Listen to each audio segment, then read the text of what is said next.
Hola amigos del Museo de Piedras Ancestrales, soy Carla Failache y este es su programa Contacto Cósmico Ancestral. Pues bien, vamos a continuar con nuestro ciclo de lecturas. En este caso, escogimos el libro de leyendas de Tonantzintla y Ecatepec del estado de Puebla, escrito por Donato Cordero Vázquez. Y una de estas leyendas se titula Bebida de los Dioses. Y es la que hoy quiero compartirles a propósito del Día de la Lengua Materna, el Día de nuestras lenguas originarias en América. Pues un saludo a todos nuestros pueblos ancestrales. Además, saludamos a la ANFOSIR, Asociación Nacional de Frentes, Organizaciones y Consejos Indígenas de la República Mexicana. Pues vamos a continuar. Bebida de los dioses. Cuando llegas a Tonantzintla a admirar su fabuloso templo barroco, dedicado a la Purísima Concepción de María, puedes además disfrutar de un exquisito cacao.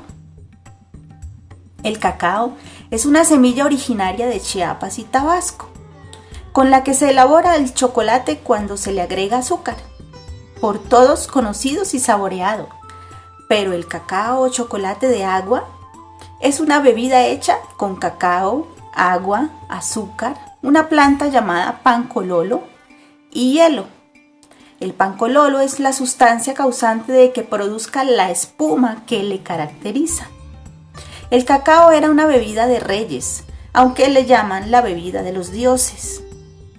La tradición oral de los mexicas nos cuenta la leyenda que Quetzalcóatl, la serpiente emplumada, dio a los toltecas el maravilloso cacao y la yuca.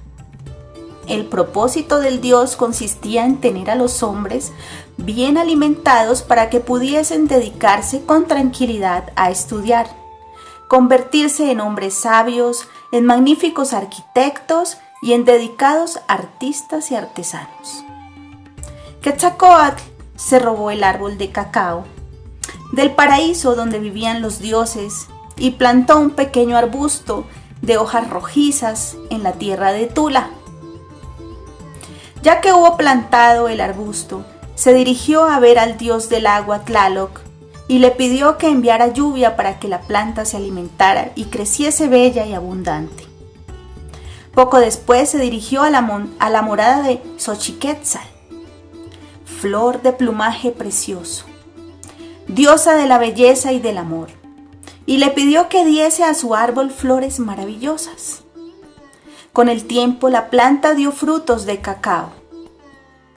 Entonces Quetzalcóatl les enseñó a los toltecas a tostar los granos que crecían dentro de la vaina, a molerlos y a batirlos con agua para obtener la estupenda bebida que conocemos con el nombre de chocolate.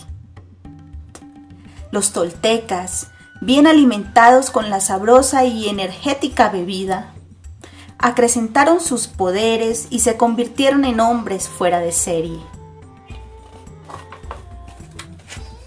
Cuando llegó a conocimiento de los dioses lo maravilloso que eran los toltecas gracias al chocolate que Quetzalcóatl había tenido la desfachatez de robarles, montaron en cólera y la envidia los embargó sin piedad. Opinaban que tal bebida solo había sido destinada a los dioses, que nadie más podía gozar de su sabrosura y de sus cualidades. Así pues, rojos de ira, juraron vengarse de Quetzalcóatl y de los toltecas. Cita Donato Cordero Vázquez, Iglesias, 2018. El cacao llegó a ser una moneda de cambio en la época prehispánica. Algunas de sus equivalencias eran un jitomate igual a un grano de cacao, un pescado igual a 3 granos de cacao, un conejo igual a 10 granos de cacao, un día de trabajo igual a 20 granos de cacao, multa de cárcel igual a 40 granos de cacao, favores sexuales de alegradora igual a 50 granos de cacao, un esclavo igual a 100 mazorcas de cacao, Un esclavo igual a 100 mazorcas de cacao. Un guajolote igual a 200 granos de cacao. Y un real igual a 200 granos de cacao.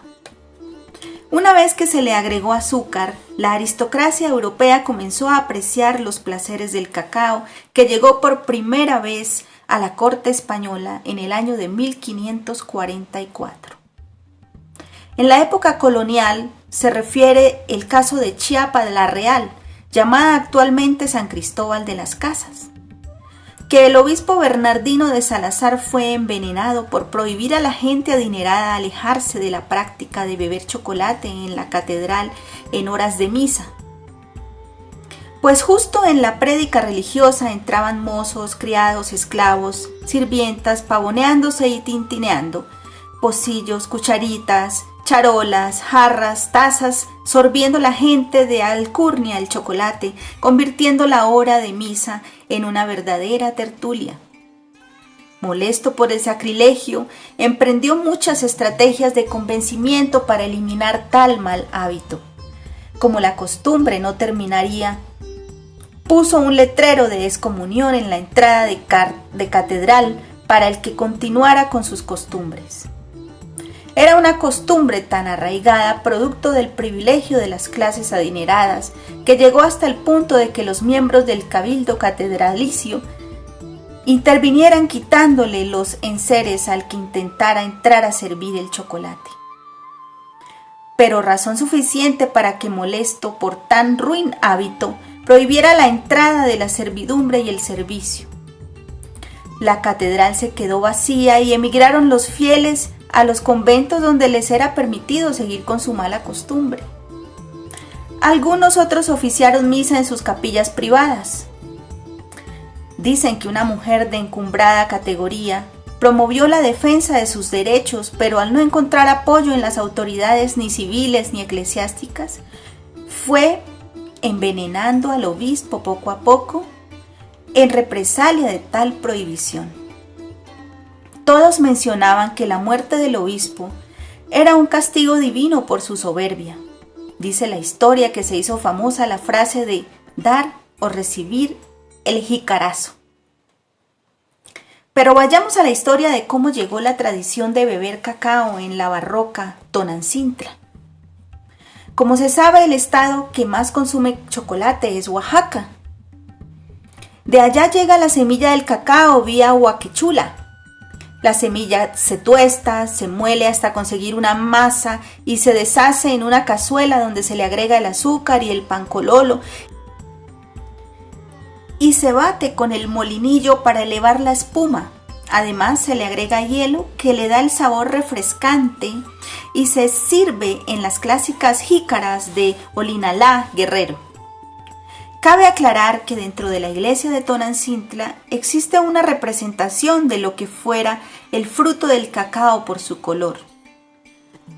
Aunque parece más una mazorca de maíz, bastante casualidad, pero al fin responderemos la pregunta de cómo llegó el cacao a Tonancintla. Esto tuvo su origen en una práctica muy difundida en la región entre las tropas revolucionarias, de secuestrar a las muchachas en varios de los pueblos donde descansaban los carrancistas. Los villistas o los zapatistas llegaban buscando muchachos en edad para incorporarlos a la leva y muchachas para el servicio de la preparación de alimentos de la tropa y para calentar el petate. De ahí que la frase de la época es que las muchachas buenas para el metate y para el petate. A los jóvenes los escondían en los pozos y a las muchachas las llevaban a las barrancas donde cavaban unas cuevas que ya tenían reservadas por familias para esconderlas tapando las entradas con ramas. Pero cuando caían de sorpresa y no les daba tiempo de esconder a las muchachas, entonces cargaban con ellas. Así pasó con la señorita Prisciliana Paredes, que fue raptada por los revolucionarios en Huaquechula y la dejaron en Tonancintla, de donde ya no se fue. Ahí se casó y se dedicó a vender la espumosa bebida. El cacao es una bebida que se acostumbra a dar como agradecimiento en la celebración de Día de Muertos en Huaquechula A todos aquellos que visitan los monumentales ofrendas del 1 y 2 de noviembre que llegan a dar pésame a la primera ofrenda. Podemos sacar como conclusión que se llevaron a doña Prisciliana, pero también cargaron con sus tradiciones y costumbres de su natal Huaquechula y llegó a Tonancintla a dedicarse a la elaboración del cacao.